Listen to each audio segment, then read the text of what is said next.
नमस्कार, जनतंत्र टीवी देख रहे हैं आप। मैं हूं आपके साथ साहिल धुलिया। 5 के प्राइम टाइम में आप सभी का स्वागत है। चलिए शुरुआत करते हैं। उत्तर प्रदेश विधानसभा चुनाव के लिए नामांकन प्रक्रिया जोरों पर है।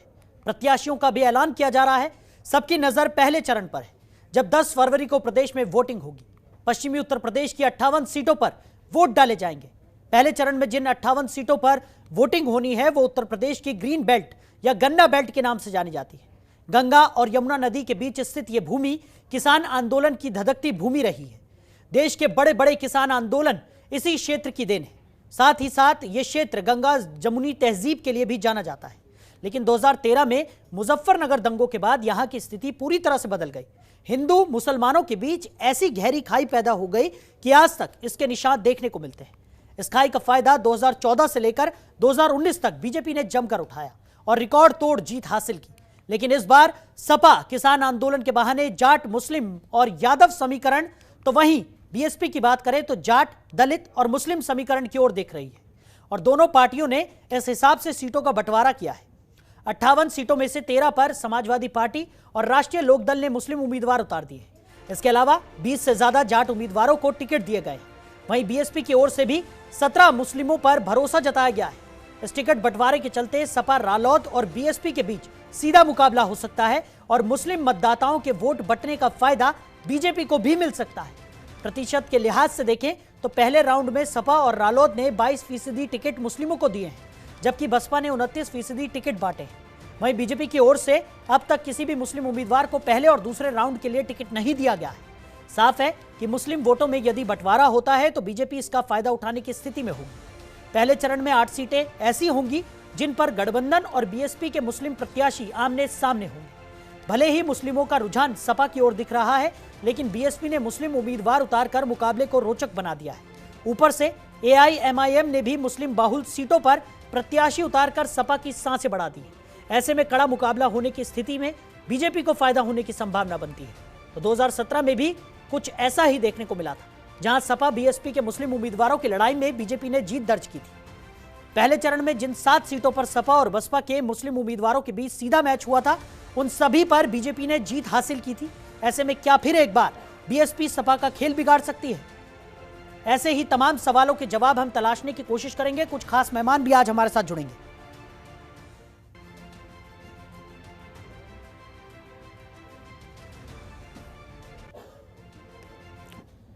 तो कुछ खास मेहमान यहां पर हमारे साथ जुड़ गए हैं। दीपक बघेल बीजेपी के प्रवक्ता हैं, वो हमारे साथ चर्चा में साथ निभाएंगे। साथ ही साथ कपिल श्रीवास्तव जी सपा के प्रवक्ता हैं, वो भी हमारे साथ चर्चा में साथ देंगे। और कुलभूषण त्रिपाठी कांग्रेस के प्रवक्ता हैं, वो भी हमारे साथ इस चर्चा में शामिल होंगे। आप तीनों ही मेहमानों का जनतंत्र टीवी में बहुत स्वागत है।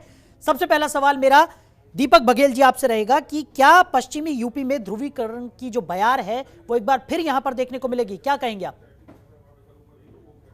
उत्तर प्रदेश में किसी प्रकार से मुजफ्फरनगर का जो दंगा हुआ और जिस प्रकार से समाजवादी पार्टी या गठबंधन ने जिस प्रकार के प्रत्याशी वहां पर उतारे हैं, उन प्रत्याशी को देखकर लगता है कि भारतीय जनता पार्टी को सभी लोग वोट देने जा रहे हैं, क्योंकि वहां पर जो दंगे कराए गए थे समाजवादी पार्टी के द्वारा, और ये जब सैफई के अंदर उन दंगों के होने के बावजूद भी आनंद ले रहे थे, उन पर किसी प्रकार से उन दंगाइयों पर कोई कार्रवाई ना करके, जबकि अपने पास उन्हें बिठा रहे थे और उनको बगल में बिठा रहे थे। आज भी वहां का जो वोटर है वो उस चीज को नहीं भूल रहा है। वो जानता है कि किसकी सरकार में सबसे ज्यादा दंगे होते हैं और किसकी सरकार में वो दंगे खत्म हो जाते हैं। समाजवादी पार्टी की सरकार में 1035 दंगे हुए, वहां का एक एक वोटर उस बात को जानता है। और भारतीय जनता पार्टी राष्ट्रवाद, सुशासन और विकास के मुद्दे पर जनता के बीच में जा रही है। भारतीय जनता पार्टी ने जो 5 साल वहां पर काम किया है, पश्चिमी उत्तर प्रदेश में जो काम किया है, उसके आधार पर अपना वोट मांग रही है। भारतीय जनता पार्टी अपने एजेंडे के साथ में काम कर रही है। वो किसी भी प्रकार से किसी ध्रुवीकरण के लिए नहीं कर रही, पर ध्रुवीकरण कर रहे हैं वही गठबंधन के लोग, जो उसके लिए इन्होंने पहले भी जो किया था वो अभी भी कर रहे हैं, गठबंधन के लोग ही कर रहे हैं। और ये समाजवादी पार्टी मुख्यतः इसमें लगातार इसी कार्य में लगी हुई है। जी दीपक बघेल जी, मेरा सवाल ये है कि जिस तरीके से लगातार जिस तरीके का समीकरण वहां पर बनता हुआ दिख रहा है पश्चिमी यूपी में, तो क्या उसका सीधा फायदा यहां पर भारतीय जनता पार्टी को मिलेगा? देखिए, भारतीय जनता पार्टी लगातार अपने कामों के आधार पर अपना वोट मांग रही है। और जब हमने देखा कि वहां पे इन्होंने गैंगस्टरों को, बाहुबलियों को, ऐसे लोगों को जब वहां पे टिकट वितरण किया, तो वहां की जनता खुद कह रही है कि भैया ऐसे लोगों को यहाँ से भगाओ, ऐसे लोगों को किन लोगों ने टिकट दे दिया। वहां के लोग खुद समाजवादी पार्टी का विरोध कर रहे हैं, तो जाहिर सी बात है कि जब वो गठबंधन का विरोध कर रहे हैं, कांग्रेस में उनको दम नहीं नजर आ रहा, तो वो दे तो भारतीय जनता पार्टी को ही रहे। और भारतीय जनता पार्टी ने 5 साल तक लगातार काम किया है और अपने काम के आधार पर वोट मांग रही है। तो हम ध्रुवीकरण के कारण वोट नहीं मांग रहे हैं। हमने जो 5 साल लगातार जनता की निस्वार्थ भावना के साथ में सेवा की है, हम उस आधार पर वोट मांग रहे हैं और उसी आधार पर जनता हमें दीपक जी समर्थन दे देखिए, रही है। ध्रुवीकरण के आधार पर आप वोट नहीं मांग रहे, ये हम नहीं कह रहे हैं। हम ये सिर्फ इतना कह रहे हैं कि जिस तरीके का चुनावी समीकरण वहां पर देखने को मिल रहा है, क्या आप ये मानते हैं कि उसका फायदा जरूर यहां पर भारतीय जनता पार्टी को होगा? ध्रुवीकरण की बात अगर हम कर लें तो कोई भी राजनीतिक दल इस बात को नहीं मानेगा। हालांकि हमें पता है कि उत्तर प्रदेश में ध्रुवीकरण की राजनीति हमेशा से होती हुई आई है, लेकिन अगर बात की जाए तो तमाम राजनीतिक दल तो यही कहते हैं कि वो सिर्फ विकास के नाम पर या जनता के बीच में अपने कामों को लेकर पहुंच रहे हैं और उसी के आधार पर वो वोट मांगते हैं। इस बात से कोई भी इस बात पर मानेगा नहीं कि ध्रुवीकरण को लेकर सियासत होती आई है और होती रहेगी। लेकिन बात यहां पर सिर्फ इतनी है कि जिस तरीके का समीकरण पश्चिमी उत्तर प्रदेश में बनता हुआ नजर आ रहा है, सपा और बीएसपी जिस तरीके से आमने सामने है, और अगर कांटे की टक्कर होती है तो कहीं ना कहीं उसका फायदा जरूर भारतीय जनता पार्टी को मिलेगा। ये सवाल था मेरा। देखिए पश्चिमी उत्तर प्रदेश में भी भारतीय जनता पार्टी को निश्चित रूप से सबसे ज्यादा सीटें आएंगी। उसके बाद बुंदेलखंड और पूर्वांचल भी तो है, वहां से भी करने अच्छी सीटें आएंगी। तो लगातार पूरी भारतीय जनता पार्टी को पूरे प्रदेश से सीटें आएंगी, जब भी तो हम 300 पार का आंकड़ा कह रहे हैं। तो ऐसा नहीं कि पश्चिमी उत्तर प्रदेश में, पूरे प्रदेश के अंदर केवल एक ही हवा है, योगी मोदी नाम पूरे प्रदेश की जनता जप रही है। और सबके साथ सबके विकास और सबके विश्वास के साथ में और सबके प्रयास के साथ में भारतीय जनता पार्टी 300 से ज्यादा सीटों को लेकर आ रही है इस विधानसभा चुनाव में। साहिब चलिए ठीक है, कपीश श्रीवास्तव जी हमारे साथ जुड़े हुए हैं, सपा के प्रवक्ता हैं। कपीश जी, क्या बीएसपी सपा का खेल यहां पर बिगाड़ सकती है? जिस तरीके से अभी आपने सुना, मेरा सवाल यहां पर भारतीय जनता पार्टी के लिए जो था वही सवाल मेरा आपसे भी है एक तरह से, कि क्या बीएसपी यहां पर अगर सपा को कांटे की टक्कर देती है तो क्या उसका फायदा यहां पर इनडायरेक्टली भारतीय जनता पार्टी को मिलता हुआ नजर आएगा?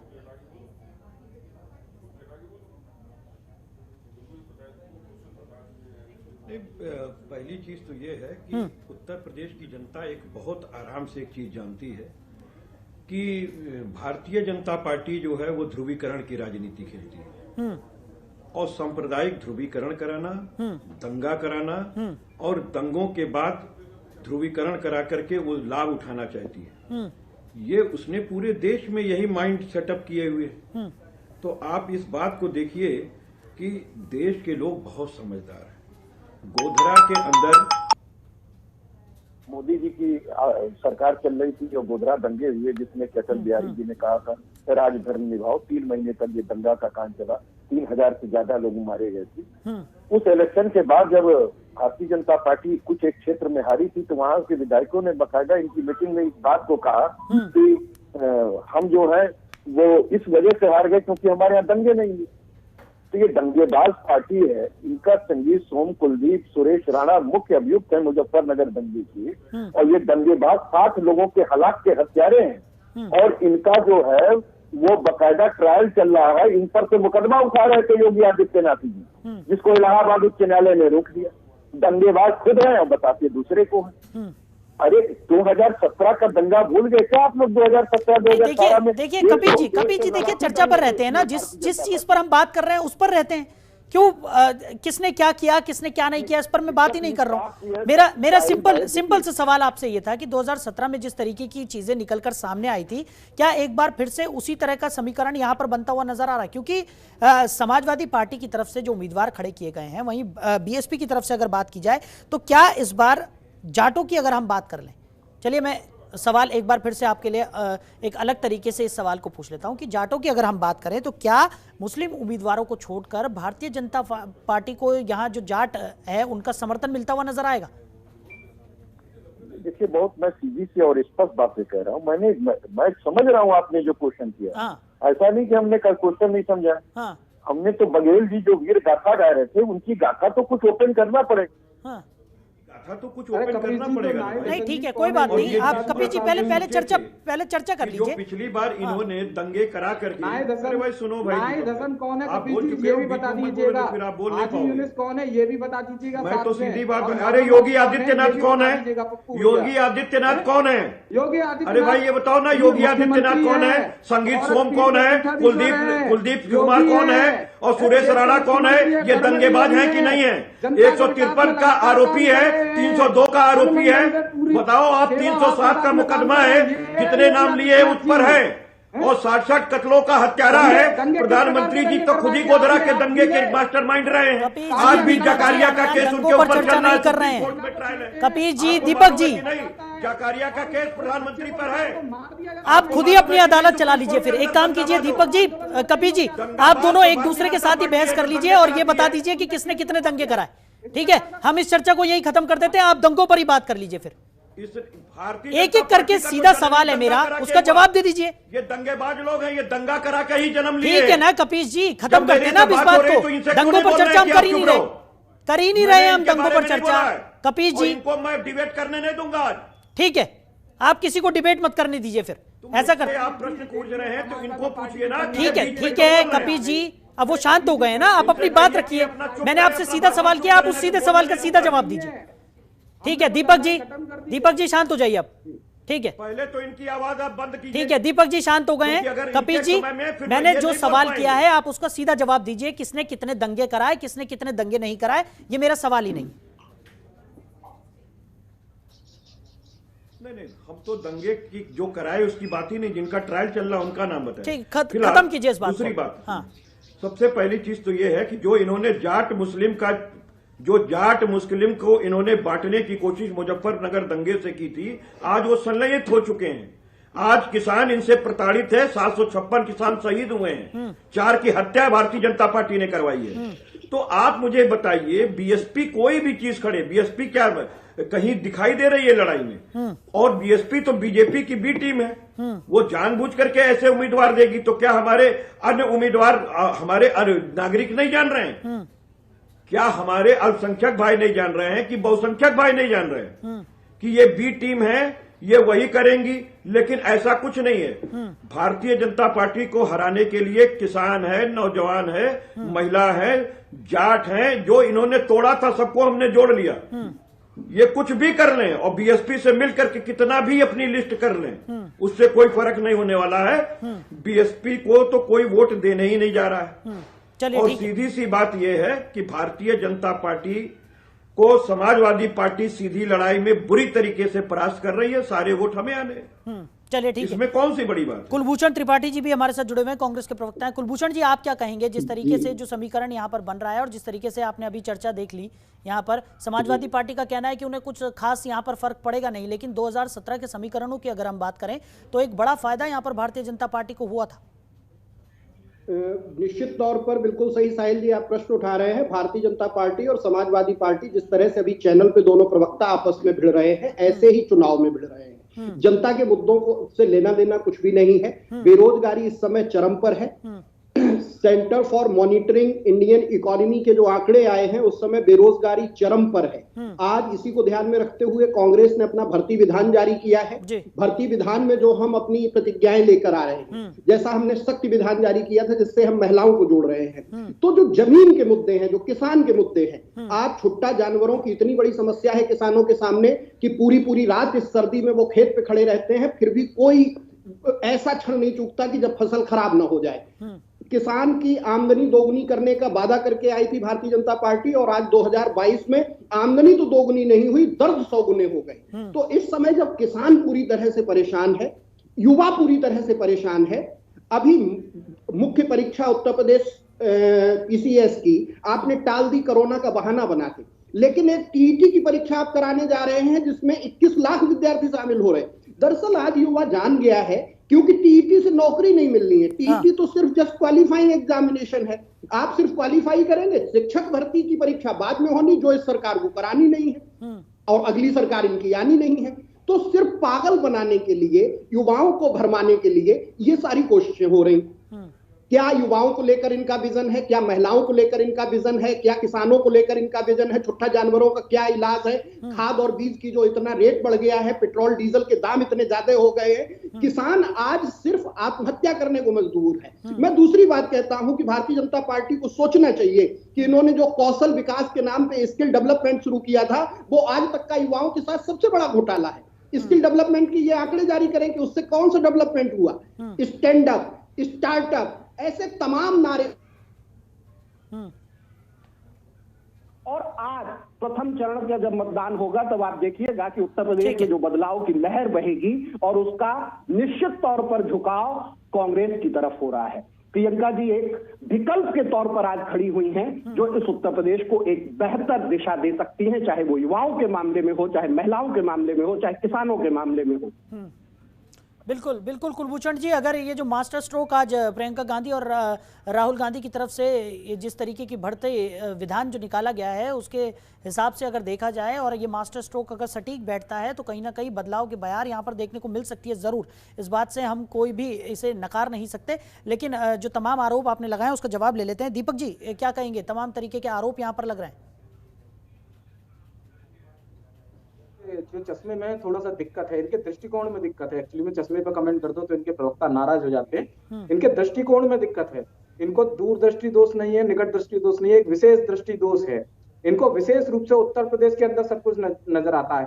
आज देखिए 40% महिलाओं को अगर सीट देने की बात है तो ये उत्तर प्रदेश में करेंगे। गोवा के अंदर उन्होंने सीट फाइनल की तो 28 सीटों में से मात्र केवल 2% सीटें महिलाओं को दी। मतलब पूरे गोवा के अंदर 7% है जो निकल कर आता है। ऐसी इन्होंने सीट गोवा के अंदर महिलाओं को दी। वहीं अगर राजस्थान की बात करें तो पूरे गहलोत सरकार में 2 लाख रोजगार नहीं दे पाए। ये पेपर लीक की बात करते हैं, रीट का पेपर लीक, पटवारी पेपर लीक है ना। इसके बाद अभी इनका प्रदेश का महासचिव एनएसयूआई का वो पकड़ा गया, एपीओ का, ग्राम विकास अधिकारियों का पेपर लीक करते हुए 15-15 लाख रुपए में बेच रहे थे। वहीं इनके शिक्षा मंत्री अवंती लाल मीणा जी के साथ में इनके नजर आते हैं इनके कांग्रेस के और पेपर लीक करने वाले ऐसे घोटालेबाज लोग। तो इनको जो सारी समस्याएं वो नजर आती है यहीं पर। ये यहाँ पर उन्नाव का भी जिक्र कर लेंगे, हाथरस का भी जिक्र कर लेंगे, पर प्रियंका गांधी कभी अलवर नहीं जा पाएंगी। तो ऐसा इनका विशेष दृष्टि दोष है। 5,000 बेरोजगारी भत्ता देने की बात कही गई थी राजस्थान के अंदर, इन्होंने आज तक नहीं दिया। उससे पहले इन्होंने वहां पर बोला था 1 2 3 4 10 और पूरा किसानों का कर्जा माफ, आज तक नहीं हुआ। पूरा हुआ आपने आपने वादा पूरा किया हो तो बताइए, आपने किसानों को याद दुगनी की हो तो बताइए, आपने किसान किया बताई रही हो तो बताइए, आपने क्या बताया? आपने क्या चीज बढ़ा दिया? आपने बिजली कितनी महंगी कर दी आपको मालूम है? आपने स्मार्ट मीटर घोटाला किया है आपको मालूम है कि किस तरीके से आपने स्मार्ट मीटर घोटाला किया है? आप तो ये बताने के लिए तैयार नहीं है कि ये घोटाला आपने किस तरीके से किया है। घोटालेबाजों की ये सरकार है, ये कोविड काल के अंदर सीपीआई घोटाले से लेकर के आगे सारा घोटाला करने का काम भारतीय जनता पार्टी ने किया कि नहीं किया? घोटालेबाजों का तो ये पूरा खेमा ही है। एडीआर की रिपोर्ट है कि 114 विधायक आपके संगे अपराध के हैं, क्यों नहीं आपने हटा दिया? एक से एक दंगेबाज, हत्या आरोपी और अपराध करने वाले संगठन जैसे आपके पास अपराधी जो बलात्कारी है, आपके पास देख लीजिए सिविलियन जैसा बलात्कारी है जो बहन बेटियों से तेल मालिश करवाता है, उसको आप गिले से लगाए रहते हो, संतूर पर से मातूर पर से उठा लेते हैं।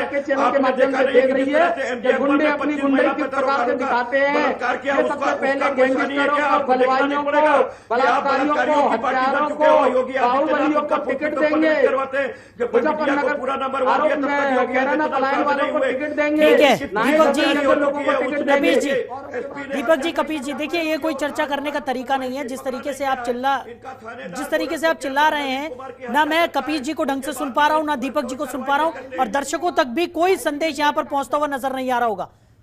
ठीक है दीपक जी सुनिए, देखिए दीपक जी, इस तरीके से अगर आप चिल्लाएंगे, कपीश जी अगर आप समझदार व्यक्ति हैं और इस तरीके से आप दोनों ही प्रवक्ता अगर इस तरीके से चिल्ला के अपनी बात रखेंगे तो ना मैं सुन पा रहा हूं, ना दर्शकों तक किसी तरह का कोई संदेश नहीं। देखिए कपीश जी, मैं आपको मौका दे रहा हूं, आप अपनी बारी में जरूर बोलिए, मैं आपको बिल्कुल नहीं रोकता, आपको पता है पहली बार नहीं है कि हम किसी चीज पर चर्चा कर रहे हैं। पूरा समय में हर एक जो हमारे प्रवक्ता हैं सबको दे रहा हूं, और एक एक करके अगर हम चर्चा करेंगे तभी इस चर्चा का कोई मोटिव है, अदरवाइज या तो आप लड़ते रहिए या तो आप लड़ लीजिए। मैं कुलभूषण जी से बात कर लेता हूं। जी मैं तो सीधी बात कह रहा हूं, मैंने इनको इंटरप्ट नहीं किया था। हाँ। ये इन्हें अनइंटरप्ट बोल रहे थे, लेकिन जब मैं बोलना शुरू किया तो ये इंटरप्ट करके पूरा बकायदा उतरे हुए थे। देखिए ठीक है कपीश जी ठीक है, अब मचाने में हम कामयाब समय व्यर्थ नहीं करते, यहां पर एक एक करके बात करते हैं। कपीश जी आपसे सवाल है मेरा, AIMIM ने भी मुस्लिम बाहुल्य सीटों पर अपने प्रत्याशियों को यहां पर उतारा है, ठीक है, उससे सपा को कितना नुकसान यहां पर हो सकता है? देखिए समाजवादी पार्टी को किसी से कोई नुकसान नहीं हो रहा है। इसलिए कि समाजवादी पार्टी किसी एक वर्ग विशेष की पार्टी नहीं, किसी एक धर्म विशेष की पार्टी नहीं। हमारे तो सभी नागरिक, हमको तो सबका वोट चाहिए। लेकिन 2017 के आंकड़े अगर हम देखें तो भारी नुकसान उठाना पड़ा था। नहीं है क्या लोग कौन? नहीं, बिल्कुल नहीं उठाना पड़ा था।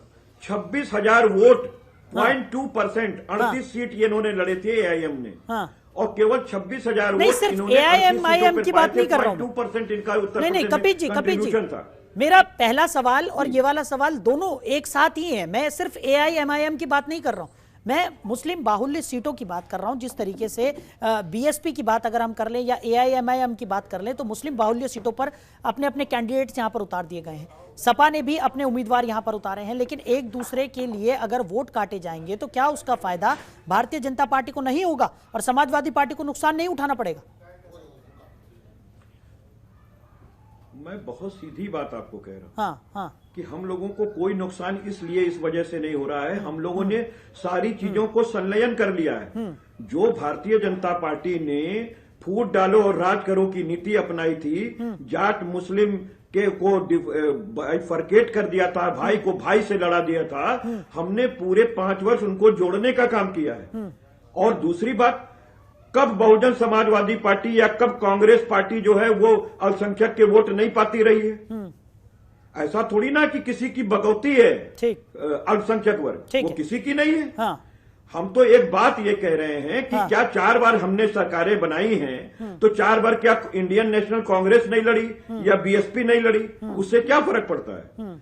इस बार हमने जो काम सोशल इंजीनियरिंग में किया, जो हम जनता के लिए विकास का काम ले करके उनके आगामी के लिए आ रहे हैं, और जो हमने पूर्ववर्ती 12 से 17 में किया है, जिसके फीते आज भी ये काट रहे हैं दीपक भाई की पार्टी, तो मैं तो उस कामों के वजह से कह रहा हूं, हमने तो जोड़ने का काम किया है, तोड़ने का काम नहीं किया है। दीपक जी, आ रहा हूं। जनता पार्टी तोड़ने की राजनीति में विश्वास करती है और समाजवादी पार्टी जोड़ने की राजनीति में विश्वास करती है। चलिए ठीक है, कुलभूषण जी हमारे साथ लगातार बने हुए। कुलभूषण जी, फाइनल कमेंट्स आपके, समय हमारे पास कम है, 2 मिनट है आपके पास, जल्दी से अपनी बात रख दीजिए कि पश्चिमी उत्तर प्रदेश को साधने की अगर बात की जाए तो कांग्रेस ने जिस तरीके से अपने मैनिफेस्टो यहां पर जारी किए हैं, पहले महिलाओं को साधने की पुरजोर कोशिश की गई, फिर किसानों के लिए भी यहां पर कई सारे ऐलान यहां पर किए गए हैं बड़े बड़े, और आज जिस तरीके से भर्ती विधान यहां पर निकाला गया, कितना फायदा मिलेगा? जल्दी।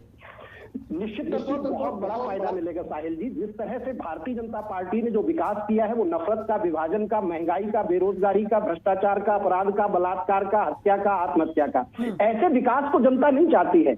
जनता ये चाहती है कि हमें कोई एक भरोसा दिया जाए। इस समय पूरा देश एक अजीब से गैर भरोसे के समय में जी रहा है, जहां संवैधानिक संस्थाओं पर भरोसा खत्म होता चला जा रहा है। आज की खबर आ रही है कि केंद्र की सरकार अमर जवान ज्योति की ज्वाला बुझाने जा रही है। ऐसे समय में जहां शहीदों का अपमान हो, राष्ट्रीय प्रतीकों के साथ छेड़छाड़ हो रही हो, ऐसे समय में आज जनता ये चाहती है कि एक ऐसी सरकार मिले जिसके पास अपनी एक विदेश नीति हो, अर्थ नीति हो, जिसके पास एक रक्षा नीति हो, और जो देश को एक साथ लेकर चले, जो संविधान की रक्षा की बात करे। यह देश बाबा साहब अम्बेडकर के सपनों का भारत है, गांधी जी के सपनों का भारत है। ऐसे भारत को बचाने की एक लड़ाई है जिसमें आज पूरा उत्तर प्रदेश साथ खड़ा दिखाई दे रहा है। चलिए ठीक है, दीपक बघेल जी हमारे साथ हैं। दीपक जी, फाइनल कमेंट्स आपके। किसानों के आंदोलन की धधकती भूमि पश्चिमी उत्तर प्रदेश है और वहां पर किसानों को साधना भी एक बड़ी चुनौती है, और जिस तरीके से पहले 2017 में भारतीय जनता पार्टी को फायदा हुआ है, क्या इस बार भी होगा? किसानों के लिए बहुत काम किया, चाहे उनका 36 से 46 लाख किसानों का 36,000 करोड़ माफ करना, या उनको सम्मान निधि देना, या उनके जितनी भी फसल बर्बाद हो जाती थी उसके लिए 2,376 करोड़ रुपया उनके लिए रिलीज करना। ये लगातार भारतीय जनता पार्टी ने किसानों के लिए लगातार बहुत ज्यादा काम किए हैं, चाहे उनकी सिंचाई क्षमता बढ़ाना हो, अर्जुन सहायक परियोजना हो, लंबी बड़ी बाढ़ सागर परियोजना हो, चाहे सरयू नहर परियोजना हो। ये ऐसे कई सारे किसानों के लिए जो लाभकारी कल्याणकारी काम है, बचत बीमा बीज बाजार तक का जो काम किया है वो भारतीय जनता पार्टी ने किसानों के लिए काम किया है। हम ना जाति की राजनीति करते, ना भाषा की राजनीति करते, ना क्षेत्र की राजनीति करते, ना धर्म की राजनीति करते। हम राष्ट्रवाद, सुशासन और विकास के ऊपर जा रहे हैं। लोगों के बीच में जनता का समर्थन मिल रहा है और भारतीय जनता पार्टी आगामी विधानसभा चुनावों में 350 से ऊपर सीटों को प्राप्त करने जा रही है। चलिए, चलिए, आप सभी मेहमान हमारे साथ इस चर्चा में शामिल हुए और अपना कीमती समय हमारे साथ साझा किया, इसके लिए बहुत शुक्रिया। तो साफ तौर पर जिस तरीके से देखने को मिल रहा है कि पश्चिमी उत्तर प्रदेश की सियासत को साधने की पुरजोर कोशिश तमाम राजनीतिक दलों की तरफ से की जा रही है और बसपा और AIM के उम्मीदवारों के पश्चिमी उत्तर प्रदेश में उतरने से समाजवादी पार्टी को बड़ा झटका यहाँ पर लग सकता है और भारतीय जनता पार्टी को कहीं ना कहीं इसका फायदा जरूर मिलेगा, क्योंकि 2017 के समीकरणों की बात करें तो वहां पर भी ऐसा ही हुआ था और एक बार फिर इतिहास यहाँ पर दोहराने की कोशिश यहाँ पर होती हुई नजर आ रही है। और अब कितना फायदा यहाँ पर भारतीय जनता पार्टी को मिलता है या नहीं मिलता है, ये तो आने वाला वक्त ही बताएगा। फिलहाल इस खास पेशकश में मेरे साथ इतना ही। आप बने रहिए और देखते रहिए जनतंत्र टीवी। नमस्कार।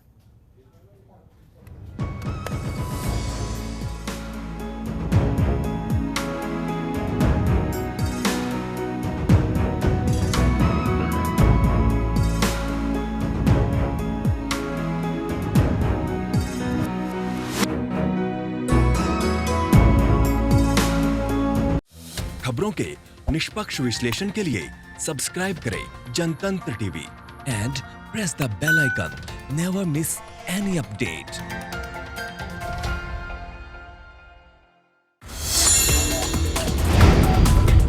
Download the Janatantra TV app, available on Google Play and App Store. Download it now.